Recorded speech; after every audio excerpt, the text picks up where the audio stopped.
ಎಲ್ರಿಗೂ ನಮಸ್ಕಾರ. ಮೋತಿಚೂರ್ ಲಾಡು ಯಾರಿಗೆ ತಾನೇ ಇಷ್ಟ ಆಗಲ್ಲ, ಎಲ್ಲರಿಗೂ ಇಷ್ಟ ಆಗುತ್ತೆ.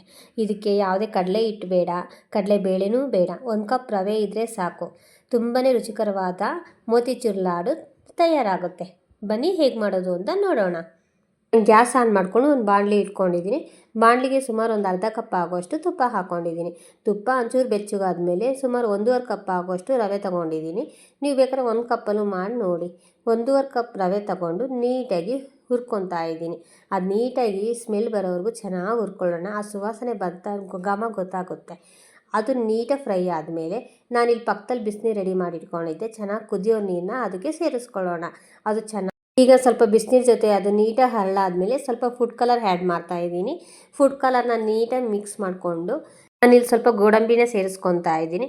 ನೀವು ಬೇಕಾದರೆ ವಾಟರ್ ಮೆಲನ್ ಸೀಡ್ಸ್ನ ಸೇರಿಸ್ಕೋಬೋದು. ನೋಡಿ, ಈ ರೀತಿ ಮಿಕ್ಸ್ ಆದಮೇಲೆ ಇದನ್ನು ನೀಟಾಗಿ ಹಳ್ಳಾಗಿ ಬಿಡೋಣ. ನೋಡಿ, ನೀಟಾಗಿ ಹಳ್ಳಾದ್ಮೇಲೆ ನೋಡಿ ಈ ರೀತಿ ನೀಟಾಗಿ ಹಳ್ಳಬೇಕು. ಅದು ಉರುಡಿಯಾಗಿ ಬಿಡಬೇಕು. ತುಂಬ ಮುದ್ದೆ ಥರ ಇರಬಾರ್ದು. ನೀಟಾಗಿ ಉರುಡಿಯಾಗಿದ್ದಾಗ ನಾನಿಲ್ಲಿ ಸ್ವಲ್ಪ ಶುಗರ್ ಹಾಕ್ಕೊತಾ ಇದ್ದೀನಿ. ಸುಮಾರು ನಾನು 1.5 ಕಪ್ಪು ಸಕ್ಕರೆ ಹಾಕ್ಕೊತಾ ಇದ್ದೀನಿ. ನೀವು ಸ್ವಲ್ಪ ಸ್ವೀಟ್ ಕಮ್ಮಿ ಬೇಕು ಅಂದರೆ 1 ಕಪ್ ಆದರೆ ಸಾಕು. ಸ್ವೀಟ್ ಜಾಸ್ತಿ ಬೇಕು ಅಂದರೆ 1.5 ಕಪ್ ಹಾಕ್ಕೊಳ್ಳಿ. ನೋಡಿ, ಇದನ್ನು ನೀಟಾಗಿ ಹಳ್ಳಾಗಿ ಬಿಡೋಣ. ಅದು ನೀಟಾಗಿ ಹಳ್ಳಾದ್ಮೇಲೆ ಅಲ್ಲೇ ಸ್ವಲ್ಪ ಬಿಸಿ ಇದ್ದಾಗಲೇ ಒಂಚೂರು ಉಂಡೆ ಕಟ್ ನೋಡಬೇಕು. ಈ ರೀತಿ ಉಂಡೆ ಬಂತು ಅಂದರೆ ಹದ ಸರಿ ಇದೆ ಅಂತ. ನೋಡಿ, ಈ ರೀತಿ ಉಂಡೆ ಕಟ್ಟಿದ್ರೆ ಹದ ಬಂದಿದೆ ಅಂತ. ನೋಡಿ, ಈಗ ಗ್ಯಾಸ್ನ ಆಫ್ ಮಾಡ್ಕೊಳ್ಳೋಣ. ಅದು ನೀಟಾಗಿ ತಣ್ಣಗೆ ಆಗೋಕ್ಕೆ ಬಿಡೋಣ. ಅದು ಪೂರ್ತಿ ಕೂಲ್ ಆದಮೇಲೆ ನಿಧಾನಕ್ಕೆ ಉಂಡೆಗೆ ಒಂದೊಂದೇ ಕಟ್ಕೊಂಡು ಇಟ್ಕೊಳ್ಳೋಣ. ನೋಡಿ, ಎಷ್ಟು ಚೆನ್ನಾಗಿ ಬಂದಿದೆ ಅಲ್ವಾ? ನೋಡೋಕ್ಕೂ ಚೆನ್ನಾಗಿರುತ್ತೆ. ತುಂಬಾ ಸಿಂಪಲಾಗೂ ಮಾಡ್ಕೋಬೋದು.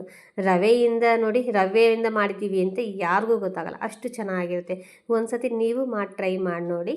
ನೋಡಿ, ಎಷ್ಟು ಚೆನ್ನಾಗಿ ಬಂದಿದೆ ಅಲ್ವಾ? ನೋಡಿ, 1.5 ಕಪ್ಪಲ್ಲಿ ಎಷ್ಟೊಂದು ಲಾಡವಾಗಿದೆ. ತುಂಬಾ ರುಚಿಯಾಗಿರುತ್ತೆ. ಸಡನ್ನಾಗಿ ಯಾರಾದರೂ ಗೆಸ್ಟ್ ಬಂದಾಗ ಇಲ್ಲ ಹಬ್ಬದಲ್ಲಿ ಈ ಸ್ವೀಟ್ ಮಾಡಿದ್ರೆ ಬೇಗನೆ ಆಗುತ್ತೆ ಮತ್ತು ತುಂಬಾ ರುಚಿಯಾಗೂ ಇರುತ್ತೆ. ಎಲ್ಲರೂ ಬೇಕ್ರಿಯಿಂದಲೇ ತಂದಿದ್ದೀವಿ ಅಂತಲೂ ಕೂಡ ಅಂದ್ಕೊತಾರೆ. ನೋಡಿ, ಎಷ್ಟು ಚೆನ್ನಾಗಿ ಬಂದಿದೆ ಅಲ್ವಾ? ಈ ವಿಡಿಯೋ ಇಷ್ಟ ಆದರೆ ಪ್ಲೀಸ್ ನಮ್ಮ ಚಾನಲ್ನ ಸಬ್ಸ್ಕ್ರೈಬ್ ಮಾಡ್ಕೊಳ್ಳಿ. ನಿಮ್ಮ ಫ್ಯಾಮಿಲಿ ಫ್ರೆಂಡ್ಸಿಗೆಲ್ಲ ಶೇರ್ ಮಾಡಿ. Thank you.